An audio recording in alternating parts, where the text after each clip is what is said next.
Now, the Hunt Palmer Show. A magic beyond anything you could ever imagine.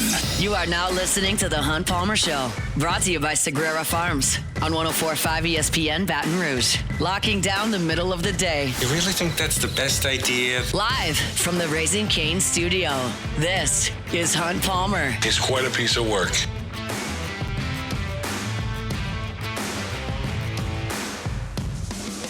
Welcome in. Hunt Palmer coming to you from the Raising Cane studio downtown in the capital city on this Thursday. Means we're brought to you by Sagrera Farms Premium Angus Beef. Working towards the weekend. Jordan Kitchens, Cassie Spazzali back there on the ones and twos. We got plenty to dig into here. In 15 minutes, we'll talk about the best and worst moves of the offseason for the New Orleans Saints as told by ESPN. I'll tell you whether or not I agree with the assessments. Joe Healy is going to stop by at 1:30 to give a look at the SEC teams in regional baseball play. Keith Law's got a new top 50 out. You're going to recognize two of the names on that top 50. We will get to it. Saints OTAs ongoing right this very moment. I'll be reacting to whatever it is that we see on the Twitterverse, plus what Kellen Moore had to say earlier. Reached out to a couple of Saints beat writers. They're going to be in the locker room doing interviews at that time. It's just my show comes at a bad time for Kellen Moore practices. They're usually going on right when I'm on the air or finish right before, and then the beat writers we generally talk to are working, so they can't join us. I sent feelers out, and a couple of my feelers went, and they're overseas at a wedding. One of my Reveille buddies is getting married, so got Luke Johnson and Kat Terrell both in Italy right now at David Hellman's wedding. So a couple that I reached out to. No, we're working. So we'll get Saints OTAs coverage, but we'll have to do it picking through the vines on the Twitterverse and seeing some videos of that. We'll get to it. Chris Blair is going to jump on one more time at 2:15 to recap the LSU season. That was not a great school year for LSU, but we'll talk about it with Chris Blair. And is Sam Leavitt SEC ready? Where does he rank amongst the quarterbacks in college football? ESPN.com started ranking those as well, and we'll get to that 90 minutes from right now. So let's get rolling on this Thursday. Welcome to the big league. It's time for Hunt's Opening Drive. Presented by Fabry Chevrolet GMC in St. Francisville.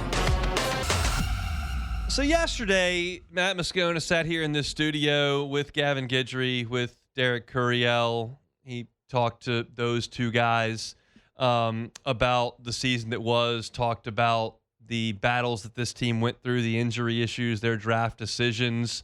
And there were some interesting nuggets that came out of that discussion. You also had him sit down with Chris Stanfield, who was here. And you got a sense of what this team went through over the course of the last 4 months.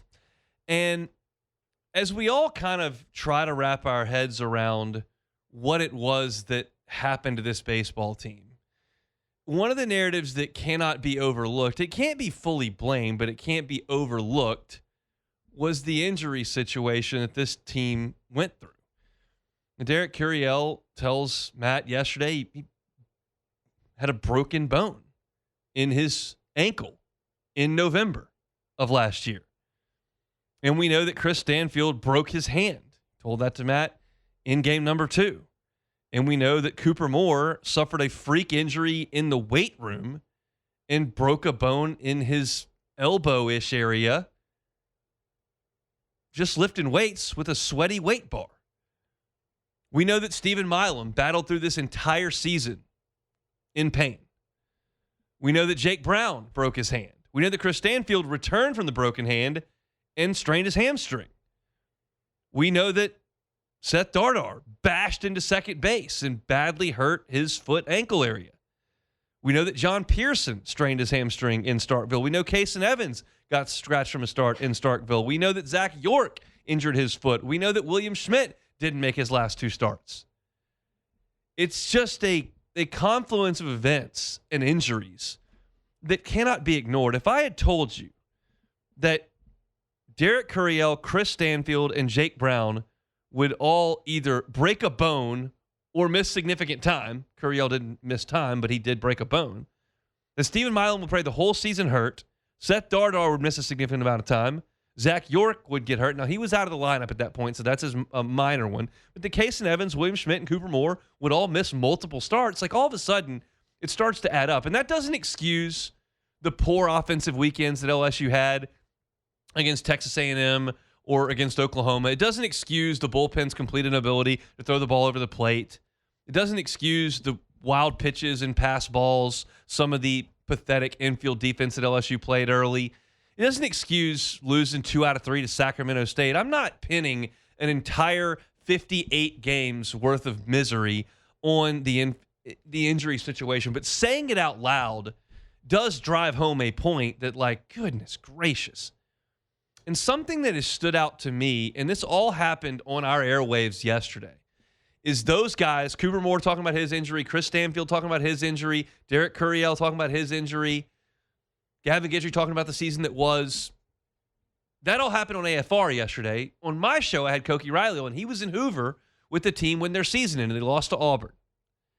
And he said in postgame, the guys were just really, really, really upset. And I add those things together, all those injuries and all those losses, and the guys being really upset at the end of the season. And I was there in Starkville, Mississippi, when they scored 8 runs in every game and were fighting and scrapping and clawing in front of 13,000 people to try to win a baseball game and couldn't get it done. And they came back the next week and swept South Carolina. And then they went to Georgia and got beat, and they came back against Florida, and they didn't throw William Schmidt. But what appears evident to me, I'm not on the team plane, I'm not on the team bus, I'm not at practice.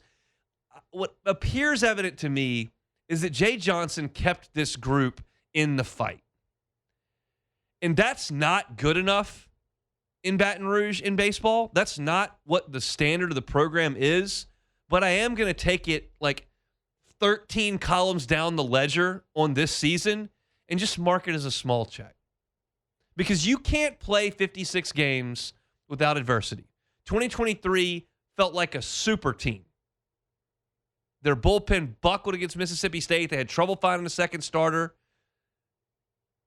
They got beat 2 out of 3 at Auburn. Like, there were some bumpy times there. They had to have a come to Jesus meeting at the SEC tournament after they got beat about who they wanted to be. And they responded to it. We know the 2024 team responded to adversity. Last year, you got swept at Auburn. That was really the only adversity you had. But they came back and they were swinging. Jay Johnson appears to be able to keep these guys in the fight. You hear Derek Curiel yesterday after an awful season say it means everything to be an LSU Tiger. He used the term, it sucks that he's draft eligible and that he's very likely going to have to move on. He left the door open, fine. I wrote about it. I'm not suggesting he's going to stay. I wrote what he said. That's part of the print journalist thing. When someone says it, you write it in a quote. Gavin Guidry talked about how awesome it's been to be an LSU Tiger and how he'd like to move on to professional baseball and pitch in the big leagues, but this means so much to him. Cooper Moore was thrilled. He didn't even pitch more than half the season. Seth Dardar said the same stuff. Kate Aaron Beatty met with the media in a midweek toward the end of the season and spoke about, how the guys are fighting and scrapping and clawing. We heard that in post-game press conferences all year long. So again, I'm not giving you an excuse. They didn't play worth a flip. They missed on some transfers. They didn't develop enough pitching. They didn't play well. But they also had ridiculous amount of injuries. And if you want to take a small positive outside of the catchers hitting everything in sight, then you take it that Jay Johnson can build a roster. He's done it. Jay Johnson can work the transfer portal. He's done it. Jay Johnson can develop offense. He did it with this team that had nothing left. Jay Johnson can manage in the postseason and have the foresight to use Anthony Ianson out of the bullpen in the SC tournament so he can come back the next week if they get to a Monday regional game, which they did against Little Rock, and come out of the bullpen and close it out. He knows how to push the right buttons in Omaha. He puts Cade Beloso in the leadoff spot against Florida in the national final. He made the right moves with rain delays and going to Case and Evans the next day against UCLA and starting Riley Cooper when he did and going to Thatcher Hurd. Like he's pushed all these right buttons and he's done a great job with all that kind of stuff. This is something we've never seen. We've never seen a team just fall off the rails. But they fell off the rails because they didn't play well enough. And that's his job. But they never quit. They fought through injuries. And it meant a lot to him. And the scene that Koki saw in Hoover, to me, is fairly powerful. The guys wanted to be there. They wanted to keep playing. They wanted to keep fighting. They liked being around each other. In this era of the portal, of NIL, where sometimes you can lose sight of the team. College athletes can become a business to some college athletes. Your school can just become, you're a mercenary. That's not wrong. It's just not the way I feel. And I'm not the one who's getting offers for tens of thousands of dollars and hundreds of thousands of dollars and millions of dollars. But it's easy to connect the dots and go, okay, I'm not going to care that much. My check's cashed. I still got professional aspirations. Yeah, we lost today, but whatever. It just doesn't appear that these guys felt that way. And I think that is a credit to the coaching staff. And I think it is a credit to the culture at LSU. And the guys can transfer in and feel great about it. And that you can lose some games and respond to adversity.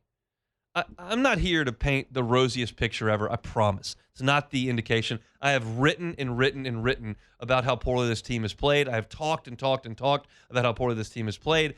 I get it. And they got to be a lot better next year. But I'm doing the autopsy here. And we're getting more information as we dig through the rubble. Like, we're getting injury information, which, by the way, like, has it ever been more evident that Jay Johnson's not going to tell the press in press conferences what type of injuries are happening? Like, he got all these injuries. We don't know anything about him. We never knew what Cooper Moore's injury was. It's surgery. Like, we didn't know what happened in a weight room. It looked like him walking off the mound that he blew his elbow out. I mean, I'm sitting in the press box for that game. I wasn't there for all of them, but I was there for some of those injuries. I was there when Stanfield slid into second, and slid into home in the second game, and I remember him shaking his hand, and it just didn't look great. I remember Cooper Moore walking off the mound, and I'm sitting there going, well, that's the end of his season. But it actually wasn't what we thought it was, and you're just not going to get that information. I've said this a million times. And people feel differently. Some people feel the same. I do not care that coaches divulge injury information. I'm not wagering on the games. I don't care. I don't think the injury information has to be public record. I think that injuries happen. I think that knowing a player is going to play or isn't going to play is an advantage to the other team. And if you want to make them spend time preparing for somebody that you know is not going to play and you feel like that's some gamesmanship, I'm fine with it. And that comes from somebody who's in the media. Like, if you're going to tell me the injury stuff, I'll write about it. I'll talk about it. But I don't feel like you have to. And again, Maneri would tell you, Jay will guide you with a timeline. He will not give you the injury unless it's a Jake Brown deal. Yeah, hamate surgery. He's not even dressed out. He broke his hand. But the Cooper Moore situation, the hamstring situations, he's going to string that along. And that's just the way he's going to handle it. So we get questions all the time. I get them on Twitter. We get them in the Bayou 4 chat. Like, what's this injury? What's that injury? I told you on the airwaves, based on the time Chris Stanfield was away, felt like that very likely was a fracture. And it was. And he kept that brace on it and played through it all year, and he hit 50 points lower than he did last year. But I hope we look back in 10 years, whenever Jay hangs it up, and we look back and go, yeah, that 26 season, everything that could go wrong did, right? Nobody developed. Transfers didn't hit. Great players got hurt. Just nothing worked. And it wasn't a symptom of anything inside the program. It was just one of those years where it all went to hell. And it certainly did. But those guys fought and scrapped and clawed. And good on them. And I appreciate them coming in and chatting with Matt yesterday on AFR. If you missed it, you can go listen to those interviews on demand and certainly can read our stories up at louisianasports.net on what they had to say. So let's move forward. Cool story on ESPN.com about NFC teams in the offseason. Best moves, worst moves, kind of some opinions on what things were done. Curious thoughts on one move the Saints made. And I'll get to some of that next. The Hunt Palmer Show. Boudreaux's Electrical Services. Boudreaux's Electrical Services. Hurricane season is a-coming. You can buy that Generac home standby generator from the big box store. Promise. It'll get installed. But then what? Do you ever hear from them? Maybe you've done that already. You have bought a Generac home standby generator from the big box store, and you never heard from them again. Do you know right now if that generator is mechanically sound, if it will spring into action if your power goes out? If the answer is no, get the Boudreaux's Boost.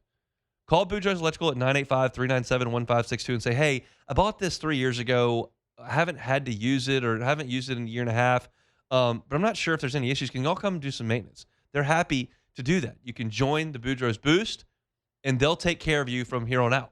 You'll just become part of their family, even though they didn't install the generator. That's the difference in a local company. Neil and Melissa have been running this for 40 years. They take care of the people in this region because they know how important generators are, whether it's a business or a home. If you need a new Generac home standby generator, new Generac generator for your business, Boudreaux's Electrical Services can handle that. The Gonzales location is 225-300-9389. You can do it the easy way. Go to Boudreaux'Electrical.com. This is the Hunt Palmer Show, brought to you by Sagrera Farms.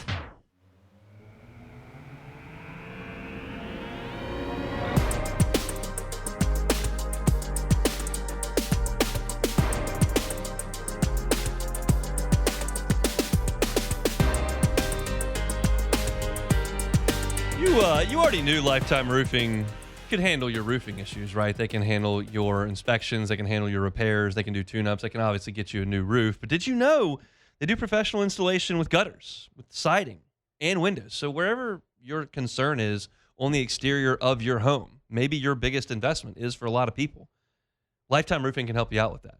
And they want to. So reach out to them.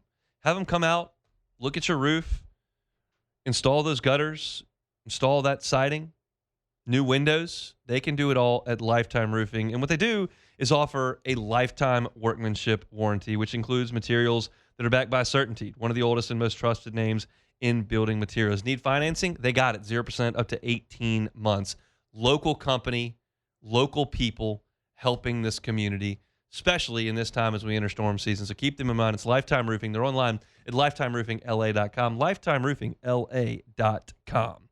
All right, looking at ESPN.com today, and we'll get into Saints OTAs in hour number 2 because we don't have the information that's come out now. You'll see that there are some beat writers that have been out there, and they'll send some tweets out, and we'll get caught up on whatever they did see. Kellen Moore met with media earlier today. I can report to you that Alvin Kamara was not at practice today, but Kellen Moore said nobody that missed practice today was practice, OTAs, whatever you want to call it. Nobody that missed a workout today was for injury reasons. It was all for personal stuff, and so that's obviously they're not mandatory workouts. So we'll see what those folks saw, and we'll react to it in hour number 2. But I want to look at ESPN.com as they rank the best and worst offseason moves for the Saints. We know that for everybody in the NFC, we know that the offseason's not over.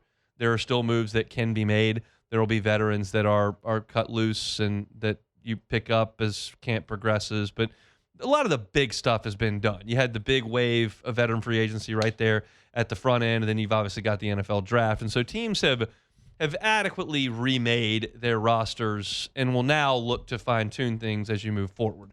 So what did they say was the best thing the Saints did? And it's a general thing, and so is the negative. But stocking the cupboard for Tyler Shuck was the best thing they said. That's very obvious, right?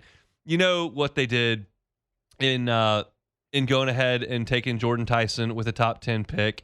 You know that they added 2 more wide receivers in Bryce Lance and Barryon Brown. You know that they signed Travis Etienne to a big deal. You obviously know they went and got Noah Fant on a 2-year deal for $8.8 million. They added to Oscar Delp in the early rounds of the draft to help with the pass catching side at tight end. Like, they put guys who can make plays on the field, and we know at the end, the Saints had almost no one who could make plays on the field. So what we got was a Tyler Shuck out there making plays by himself. Like, that is too extreme. That is hyperbole, but it kind of felt like that.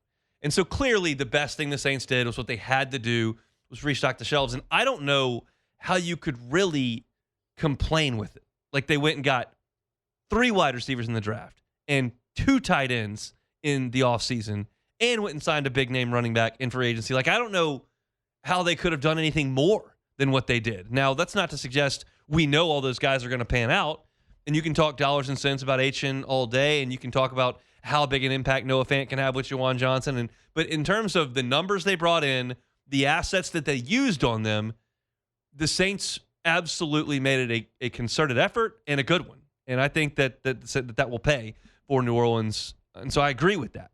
Now, what's the worst thing the Saints did in the offseason, according to Bill Barnwell? Well, spending for solid veterans in free agency is what he says. And I'll read you some blurs on this. The Saints still look like they're a couple of years away, is what he writes. They won 6 games last year against one of the league's easiest schedules. Okay? They got there as the 10th oldest team in the league, the 3rd oldest on defense. Now, Cam Jordan is not on the roster right now, and Damari Davis is not on the roster right now. And Barnwell writes, I would have liked to see them go for players who offered more upside, who have their best years ahead of them. Instead, a win-soon team made some win-now decisions. And he mentions David Edwards, who's a borderline Pro Bowl guard. But to get him, the Saints had to guarantee part of his 3rd contract year at signing. No one else in free agency got that. And that's something you usually see for truly elite players at premium positions. I don't know that you would consider Edwards an elite player. He's very good, and he's certainly not a guy at a premium position. He plays guard. He's 29 years old, and they didn't love that move. And you move forward and say Caden Ellis is an underrated player and a valuable blitzer, but the returning former Saints draftee turns 31 in July. He's younger than Davis, but is this a team that really needs to pay a premium for a solid linebacker? And so what he continues on is he says that none of these moves is harmful in a vacuum, and I don't dislike the players involved. I'm just not positive they're the right moves for this particular team this far away from contention. So that's his opinion. And I'll give my thoughts on it. And first of all, I do want to say, and this is part of my personality, I try to look at both sides. I understand where he's coming from. Like, I don't think the Saints are going to go win the Super Bowl this year. But I also think that the Saints have in their mind they would like to win a Super Bowl with Tyler Shuck at quarterback. And part of that is developing Tyler Shuck at quarterback. And you cannot go out there and develop him reasonably with an interior offensive line that involves whatever they threw out there at left guard last year, a center who's been hurt significant time the last 2 years, and a bad right guard. You can't expect your quarterback, who's not that young, to develop with no interior offensive line. So what do? You go get the best guy available on the interior. This is the old Saints blueprint, which no one else can draw conclusions from 15, 18 years ago in their organization because everyone's new. Not the Saints. Mickey's still around. So we know what worked for him in the past, and we have a large sample size. And when they fortified those guards in front of Drew Brees and had 2 all-pro guards in front of Drew Brees, they took off. Now, Sean Payton had a lot to do with that, and Drew Brees had a lot to do with that. And I'm not telling you that Kellen Moore is Sean Payton and that Tyler Shuck is Drew Brees. What I'm telling you is you can't develop a quarterback with a trash interior offensive line. And that is what the Saints essentially had once you lost your center last year. So I think that's a position where you can spend money. And also, keep in mind, this is something we brought up a lot at the end of last year. You can afford to pay a guard a little bit more at 31 years old than you would when your quarterback is making $3 million-ish over the next couple of years. Like, you can do that. That's part of the flexibility. So I'm glad the Saints stepped up and spent, even if it's not a premium offensive position, even if it's maybe a little bit more than teams are willing to do, even if it's a little bit more on the 3rd year of a contract than teams are willing to do. Because you've got a quarterback on the cheap. You get the flexibility. Guess what? If Tyler Shuck goes out there and wins 10 games this year and is, a fringe-ish Pro Bowl quarterback, and then he is a Pro Bowl quarterback in year 3, you ain't going to be able to do this kind of stuff with this kind of flexibility once he signs that next deal, which is coming pretty quickly after that. So this is when you can spend. You have the freedom. So if the issue is not that the players aren't good, which he said in a vacuum, I don't have a problem with the players. I don't have a problem with Edwards. I don't have a problem with H.N. I don't have a problem with Ellis. Those are fine players. The issue is that maybe they're a little bit late in their career, or maybe you're talking about tying up a little bit more money in the short term, 1, 2, 3 years. That's when I have the money. That's when I can spend the money. It's different if you're trying to spend a bunch of cash right after Christmas when you've used all your cash in your house. It's a little bit better when you just got your tax return. I have a little bit of money. I can go out tonight. So I think that the opportunity is what the Saints had. So I don't think I'm being a sunshine pumper and a homer here. I think the Saints in this situation did something that's best for their young quarterback who is holding the franchise in the palm of his hand. Like, you need Kellen Moore to be good. You need Mickey to make great decisions. You'd love it if Jordan Tyson made the Pro Bowl in year 2. But really, this revolves around Tyler Shuck. And you're trying to help him. And all that stuff we just talked about, the good stuff restocking the shelves for him. The stuff you don't like, well, it's adding a Pro Bowl running back and a left guard who can keep him upright and not have to run around for his life like he did all of December last year. So I think this is all good. I don't have any problem with this, and I really don't have any problem with the way that the Saints handled the offseason. Keep in mind, like, it's not that I always approve of what the Saints do. I didn't like the Kamara contract, but I don't have a problem with any of these things, and I think Mickey Loomis did a nice job, and I think the Saints took a step forward. Do I think they're going to win the Super Bowl this year? No. Do I think they can compete in the South this year, which is an important step for this organization, this team? I do. Those are my thoughts. Jordan, what do we think? I think it's total BS to say, like, what I'm hearing is he's criticizing the Saints for paying money for good players. He wanted them on shorter deals. But it's like, at a certain point, you have to have a foundation. You know, no matter how young your team is, and you know, a team might have an upside, you still need some type of veteran sprinkled into the mix. So it's like, I get that, you know, we're not necessarily looking at a Super Bowl window right now immediately, but who knows, like you said, in the next 2 to 3 years. Like, these guys are still going to be here in 2 to 3 years, hopefully, you know, fingers crossed. God willingly, they'll still be here. But it's like, if Tyler Shuck can take that, you know, that next step, and you bring these guys into the mix, I don't see how. I know he didn't say that he didn't like the players, but I just, you know, we're paying money that you can't keep. You got to spend it. I don't have any problem with your left guard at 32 years old. I think you can play left guard at 32. And who was left guard last year? Who's probably not in the league no more. I mean, we had Penny and he traded. Yeah, exactly. It didn't even. Who's not even a starter for the Chargers? Yeah, so it's like, what are we doing? It dealt him. So it was a disaster. So yeah, I'm good with all that. Let's take a timeout. Joe Healy will talk some SEC baseball when we come back. The Hunt Palmer Show. Gotros Outdoor Power. GoTrosOnline.com is the website. You can go there. You'll see their incredible inventory of hustlers. It's the largest in the state. If you need a zero-turn mower, that's a great place to start at GoTrosOnline.com. You'll see some fantastic deals. They've got up to $350 off select Raptor models. They've had that deal now for a month, but it's on the spring sales limit. So spring's about over. Go check them out. And you can see them at 2 locations in person, one on Airline Highway in Baton Rouge, one down in Gonzales. Go see the Gotro family. They've been running this show for 22 years. They will give you that personal touch that you will not get from the big box store. They can sell you a zero turn, but then what do you need parts? Can you get those delivered? What if you need a trailer to come pick it up or a trailer to deliver it? They got it at Gotro's Outdoor Power. So go see them on Airline Highway in Baton Rouge or down in Gonzales. Largest hustler dealer in the state, largest parts inventory in the state as well. It's GoTrosOnline.com. You're listening to The Hunt Palmer Show, brought to you by Sagrera Farms.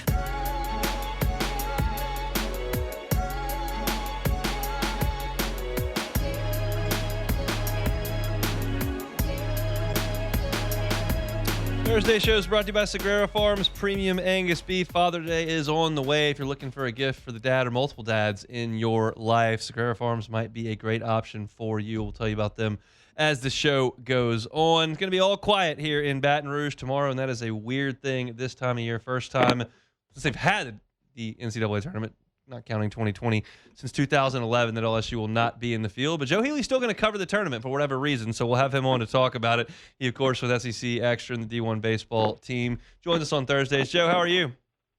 Good. It does feel like a little bit of an existential thing with no LSU and no Vanderbilt, by the way. It just feels like, what are we even doing in this tournament if we're not going to have those teams involved?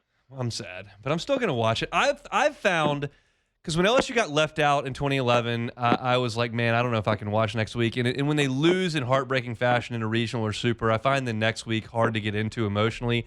I got no problem watching tomorrow, Saturday, and Sunday. I've known LSU wasn't going to make it for 3 weeks at this point, so I'm excited to watch a little bit of baseball. So let's get in and talk about it. First of all, Kentucky does get in. How did you feel about that?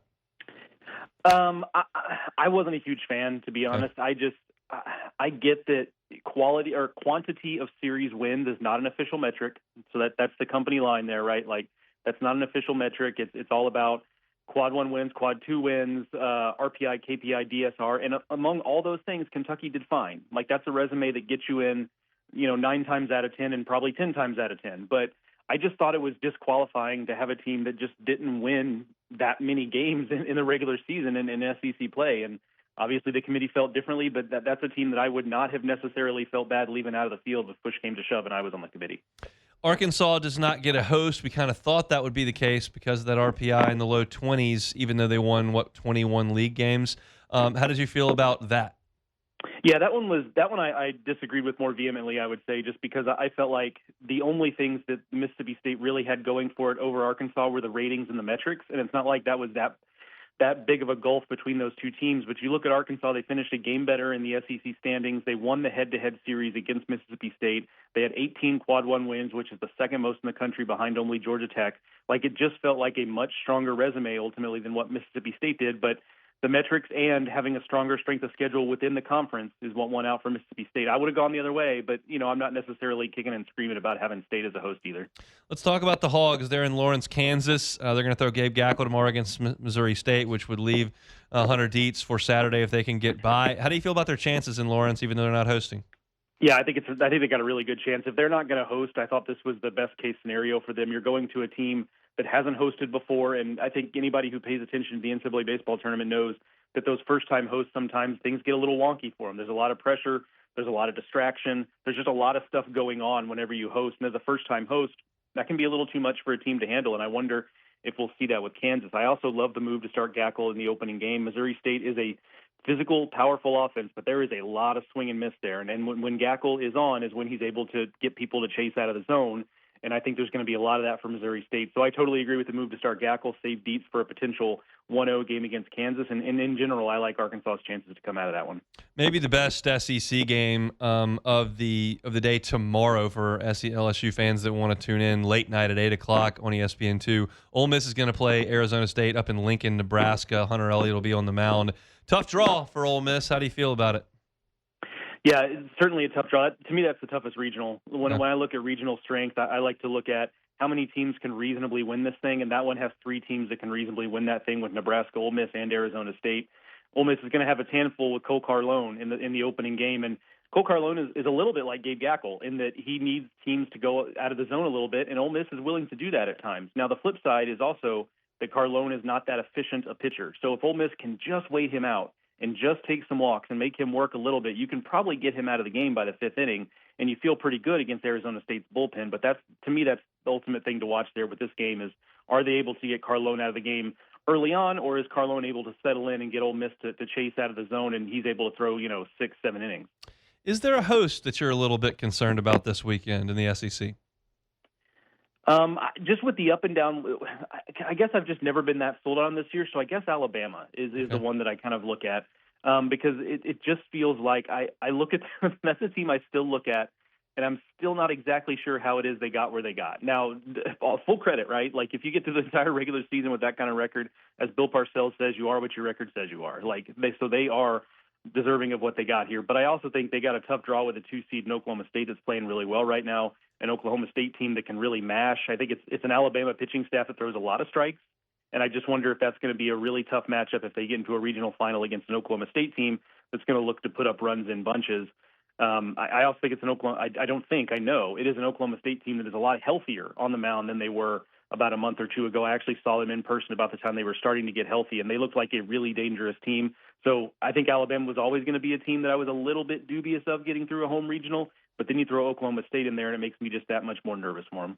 Let's talk about Texas A&M, just a couple of angles on the Aggies. They'll play Lamar tomorrow with former LSU player and assistant Will Davis in his final postseason with Lamar, and he'll move on to Houston. They're going to start Shane Sadeo, and obviously USC is in that regional as well. How do you feel about the Aggies this weekend? Yeah, it's the type of regional where they're going to have to win a bunch of games 10-8 if they're going to get through it, because I just don't think the pitching – what have we seen from the pitching lately to suggest that it's going to be anything better than what we've seen lately? And we don't really know Aiden Sims' status, right? There's still a lot of mystery about that. Shane Sadeo and Weston Moss have both been pretty flammable over the last month, 6 weeks. And so you go into that regional with a couple of local teams that aren't going to be intimidated. Texas State and Lamar play at Texas A&M every year, so they're going to be outmatched talent-wise, but they're not going to be intimidated. They're going to go in there and feel like they have a chance to win. And then USC's got they're one of those teams that has a bona fide ace that can get anybody out. Mason Edwards struck out 160 and 88 in the third inning so far this season. If USC can hold on to him for a Saturday night matchup against Texas A&M, that's going to be blockbuster right there. And he is one of the few arms that I would trust to maybe be able to shut down this Texas A&M lineup. There aren't many, but he's one of them. Milwaukee opened the season here at Mid-Alec Box Stadium. LSU won all 3 games. They went down and won a lot of games after that. They'll play Auburn tomorrow, and Auburn is going to go with the Ace tomorrow. Is that one of those deals where you just feel confident enough in their staff 1 through 8 that you're okay throwing Marciano on Friday? Yeah, I think that's right. Because Andreas Alvarez might actually be the pitcher pitching the best right now. And so I think that would be the guy they'd go in that 1-0 game if they can beat Milwaukee in the opener. And I really like their draw. I think UCF was a team that probably got a little bit overseeded. That's probably closer to a 3 than it is a 2 for my money. And then NC State's really, really beat up on the mound, probably as beat up as any power conference team I can think of on the mound, where they lost 2 of their 3 weekend starters for the season. Well, I shouldn't say that. Ryan Marone, one of their 2 starters, is kind of being talked about being able to come back in a minor relief role where he might throw 30 pitches, something like that. But for intents and purposes, they're not going to have either their top 2 starting pitchers, Jacob Duden and Ryan Marone. The only thing that gives me a little bit of pause there is there like this little bit of a win one for the Gipper kind of situation with NC State? Their head coach is retiring at the end of the season. Like, does that give them just a little bit more wind in their sails? I don't know. I still really like Auburn's chances to get through this thing without a ton of incident, but that does introduce a little bit of uncertainty. I watched a mediocre Mike Martin team, and it's Swang Song come in here to the box and win a super regional, so I get that for sure. SEC or not, do you have a national championship pick at this point? I do. I've got UCLA. Okay. Just so professional, so buttoned up, so no nonsense. They never panic. I've yet to see them in a game. And I watched a decent bit of them because, they're on late at night while I'm writing or working on other stuff. And so I saw a decent bit of them this year and saw them in person a little bit. And they just, more so than any other team I saw this season, there's just absolutely no panic in that team. They have crazy comebacks all season long. They've had a bunch of walk-offs. And I think there's another counter argument you can make of you only have so much magic in a given season, and maybe they've used up some of that magic a little bit too early. I don't know that I believe that. I think it's just more this team is really battle-tested, and they're not going to freak out if they get into a game that's a little bit difficult for them. And so I like their ability to get all the way through this thing. They've been number 1 all season for a reason, so until something changes there, I'm just going to go with them. Did you really like that team in Omaha last year? Because I watched them in person. I was like, I didn't feel threatened at all. They scored 3 runs on Ianson in the first on a bunch of ground balls, and I was like, I still think LSU's going to win. Yeah, last year I just felt like last year they weren't quite ready for prime time. And this year it feels like they're just a team that's come into their own because it was a pretty young team last year. Basically everybody returned from that team. So it was not just the first time that team last year had been in Omaha. It was that first time that team had won anything. They were awful the year before. So I think they were just learning to win last year. And maybe that's just like a little bit of a cliche reason I'm giving myself for picking UCLA, but I do think this team has just grown up a lot and they're a lot better this year than they were last. Where are you headed this weekend? Headed to Chapel Hill. I get to sleep in my own bed, so I can't say no to that. So I'll see the Volunteers up close this weekend. I think they've got a good chance to give North Carolina a run for their money in that one. Well, enjoy it, Joe, and we'll talk next week about the Supers.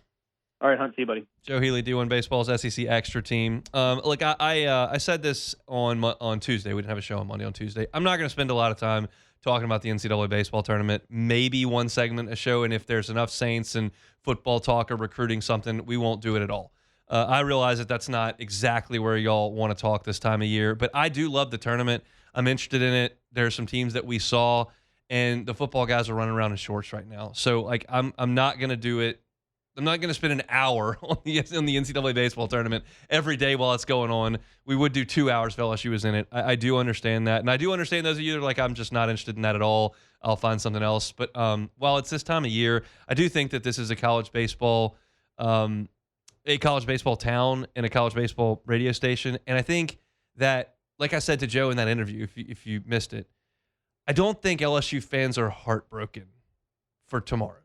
Maybe you're disappointed for sure.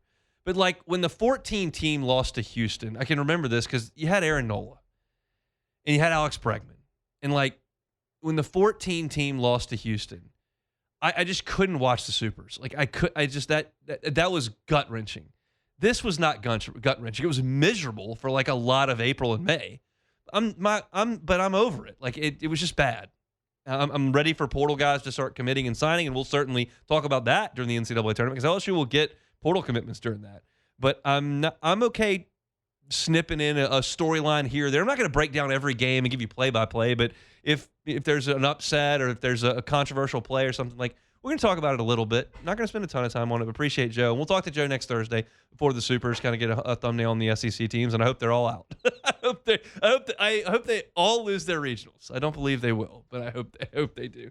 Let's come back and close out the hour. A really cool nugget from Keith Law's latest Top 100. We'll talk about it next. The Hunt Palmer Show. Our friends at Auction are reminding you for a couple more days that May is Stroke Awareness Month, and they want to remember to be fast. Be fast is the acronym. B, balance and eyes. Fast, face, arms, speech, time. If the person you're with is unable to maintain proper balance, if a person's vision is affected, that's eyes. For the face, if one side of the face droops or it's numb, arms, if one arm is numb or weak, speech, if it's slurred. And if a person, time, shows any of these symptoms over a course of time, and even if they go away and return, you need to get them to a hospital immediately. Remember to be fast. Stroke prevention is something you can focus on. If you can manage your cholesterol levels, get regular exercise, get treatment for circulation problems. These are all things that can help, and that's what May is about, being aware of the symptoms and the prevention possibilities with stroke. So Auction wants to remind you to be fast. You're listening to The Hunt Palmer Show, brought to you by Sagrera Farms.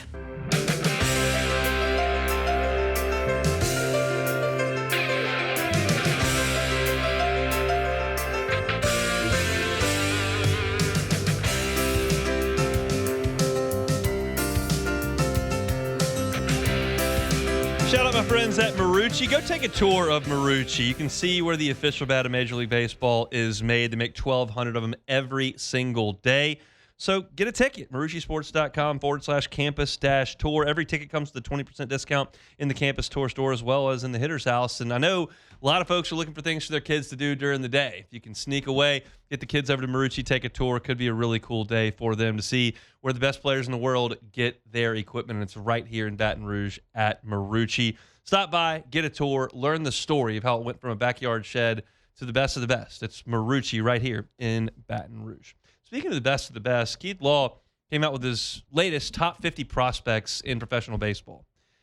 Number 4, Cade Anderson, left-handed pitcher in the Mariners organizations. Through 8 starts in Double-A, the number 3 pick in the draft, struck out 41% of the batters he's faced and walked all of 7. That's under 5%. His changeup remains at least a plus pitch, and hitters are not hitting a slider. It remains his best breaking pitch and is a plus pitch at this point. Velocity's crept back up to the mid-90s. I think he'll be up next time the Mariners need more than a spot starter in their rotation. Very, very cool there for Cade Anderson, who looks like he will likely make his debut at some point this season, which is a wild ride for him after, last year in college baseball, he was a stud. The year before that, he was kind of an afterthought. It's just crazy how quickly he moved up. Speaking of that, Anthony Ianson, the number 21 prospect in baseball, according to Keith Law, said if there's one thing the Red Sox can do consistently on the developmental side, it's add velocity.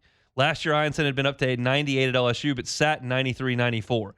He's picked up 2 full miles per hour, hitting 101 in Boston's spring breakout game, and everything else has been just as good. He's got a plus slider that seems to break forever. His curveball is a hammer that's 12.6, and his splitter has become a real weapon for him. 63% whip rate in a small sample size. He comes from a high delivery slot that adds some deception. And here's a quote from Keith Law in January. It's, by the way, May right now. In January, Keith Law wrote, I could see a back-end starter future, although he could have a higher ceiling if the Red Sox can help him find a better fastball. And Keith Law writes, so that was fast. So Anthony Ianson goes from about 94, 95 up to 97, 98 on his fastball. And both your your top 2 starters last year are top 21 prospects in all of baseball right now. And that tells you just how much you lost. But here's where I fell victim. You had Skeens and Floyd, one of which was inherited by Jay Johnson, and Wes Johnson helped move forward. And then one you got out of the transfer portal, and Jay Johnson and Wes Johnson found him and developed him in Skeens. So you had Floyd and Skeens. And then you lost him. And you came back and got Holman and Jump out of the portal. And you lost Wes Johnson, and you got Nate Yeskie, and you developed those guys. And Gage Jump just made his debut. And then you lost him. And Cade Anderson developed under Nate Yeskie, and you got Anthony Ianson, and you made him into something. So, it was 3 years in a row where you just boom, boom, boom, boom, boom, boom. And you had number 1 and 2 starter, just you can expect it like clockwork. And really, you shouldn't expect it like clockwork to go this well. But after it happens 3 times in a row, I was just like, well, I'm sure that you'll get Evans to be awesome, and I'm sure Cooper Moore will be a stud, and they'll develop Schmidt along, and if that doesn't work out, they'll get something special out of one of these, guys that they brought in out of the portal, like Danny Lockenmeyer will become a stud, or they'll unlock Gavin Guidry now that he's healthy. Like, I just kind of assumed something would happen. It just never did. But you do realize that was a special 1-2 last year, and I like the fact that when I scroll through Keith Law's piece, that the 2 pictures for Ryanson and Anderson are from Omaha, which I like, because those guys were stellar up there in Omaha. Incidentally, Cam Caminiti, who was an LSU signee who did not go to LSU, ended up getting drafted and taking the money, 40th on this list, the top 50 prospects in baseball. But Cade Anderson, number 4, Anthony Ianson, number 21. Really, really cool stuff. Our Thursday show is brought to you by Sagrera Farms Premium Angus Beef. This is some of the best of the best of the best. So if you're not happy with the product that you're getting wherever you buy your beef, whether it's steaks, ground beef, briskets, flank steaks for your tacos, salads, whatever the case may be, if you're not happy with the price and the product, well, you're paying a premium price because herd levels are really, really low, and that puts a supply and demand strain on things, and the price goes up, but the product is the same. Well, why don't you get a premium product? Well, that's what you get at Sagrera Farms. You get prime Angus beef every single time. Sean can guarantee it. So go to the farm. It's just north of Baton Rouge and Ethel. Say, it's time for me to get this, get a freezer full, buy a quarter, buy a half cow, and make this the new way that you buy beef, because it's awesome. Every single time. It's the only way we eat beef in the Palmer House. They bring you our Thursday shows at Sagrera Farms. We got a busy hour 2 coming. Got a lot of Saints OTA reports on Twitter that we can get into here in 5 minutes. Chris Blair in 20, plus some Sam Levitt talk. He was dunking a football over the goalpost today. Pause for Sports Center. We'll come back with the second hour. That's next. The Hunt Palmer Show. Fabry Chevrolet GMC, FabryChevrolet.com. That's FabryChevrolet.com. They're on Highway 61 in St. Francisville, and they've been under new ownership now for almost a year. They're about 9 months to this point. So go by and see them. They're so proud to have this Chevy GMC point at St. Francisville. You know the Fabry family. They've been in Baton Rouge for 35 years, 3 locations, 5 brands, and their customer service sets them apart. Obviously, you're going to get great deals. You can go by and see them. They got incredible deals on Chevy Silverados, GMC Sierras. Need a new truck, they got them. You could go get a Suburban or a Tahoe on the Chevy side, Yukon, Denali on the GMC side. If you're looking for an SUV, they got pre-owned vehicles as well. But what sets them apart is the customer service. And that's what they've built their reputation on for 35 years. So if you're in the market for a new vehicle, high school graduate, new summer road trip, go by and see them, Highway 61 in St. Francisville. You can check out the entire inventory. It's all right there at FabryChevrolet.com, FabryChevrolet.com.